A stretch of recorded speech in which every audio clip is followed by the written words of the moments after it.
नमस्कार. डेली निर्मोना ब्लॉग्समध्ये आपलं सर्वांचं खूप खूप स्वागत आहे.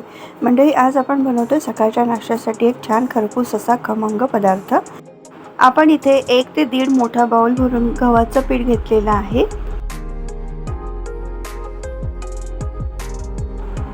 एक छोटी वाटी भरून किंवा अर्धा बाउल भरून आपण तांदळाचं पीठ वापरलेलं आहे. तर तुम्हाला तांदळाचं पीठ नसेल वापरायचं तर तुम्ही स्किप करू शकता.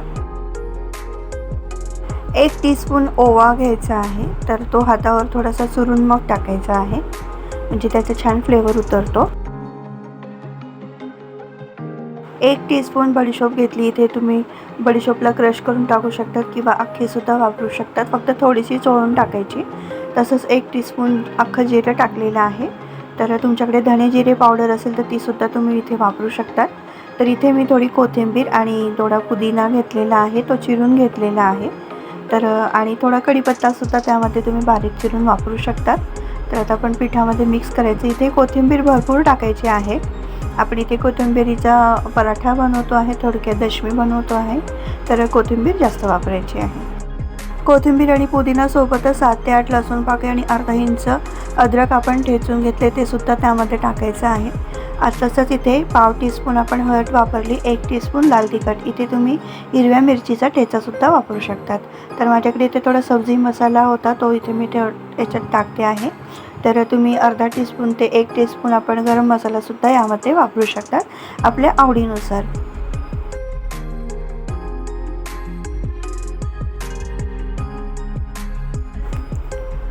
मोहन टाकायचं आहे. इथे 1 मोठी पोळी भरून तेल टाकायचं आहे मोहनसाठी.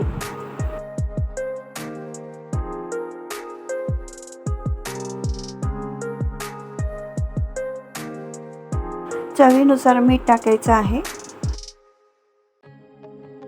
आता थोडं थोडं पाणी टाकून व्यवस्थित मिक्स करून घ्यायचं आणि कणिक आपण छान मळून घ्यायची आहे. तर इथे कोथिंबीर आणि पुदिना आहे, तर थोडं मीठ टाकल्यानंतर त्याचं आपसुकच पाणी सुटतं. तर पाणी थोडं थोडं करून ॲडजस्ट करायचं आहे आणि कणिक छान मळून घ्यायची आहे.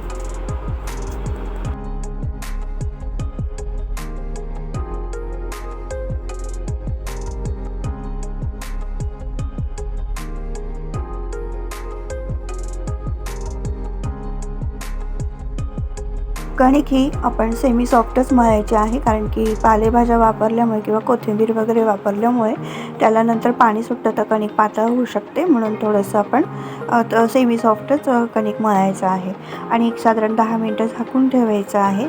थोडं तेल लावायचं व्यवस्थित आणि 10 मिनटं झाकून ठेवायचे आणि मग आपण हे पराठे बनवायचे आहेत.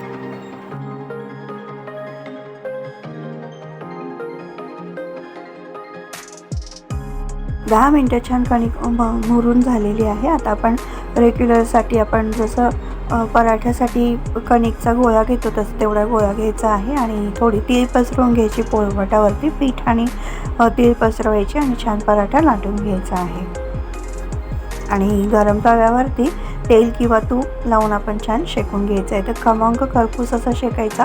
तर अगदी सॉसबरोबर, मेयोनीजबरोबर किंवा चहाबरोबर छान लागतो हा पराठा. तर तुम्ही नक्की ट्राय करून बघा. तसंच टिफिनलासुद्धा तुम्ही हा पराठा मुलांना देऊ शकतात.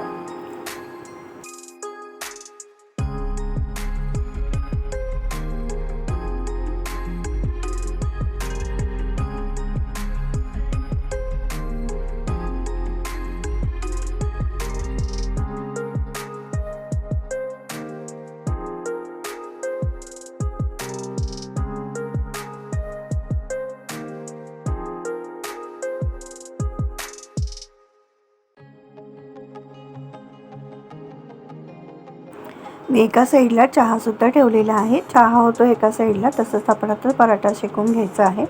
तर तवासुद्धा गरम झालेला आहे. तर दोन्ही साईडला आपण आता तेल तूप लावून आपण पराठा शेकून घ्यायचा आणि गरमागरम मस्तपैकी सर्व करायचा, एन्जॉय करायचा. तर तुम्हीसुद्धा हा पराठा बनवलेला आहे का कधी असेल तर तुम्ही नक्की मला कमेंट बॉक्समध्ये सांगू शकता.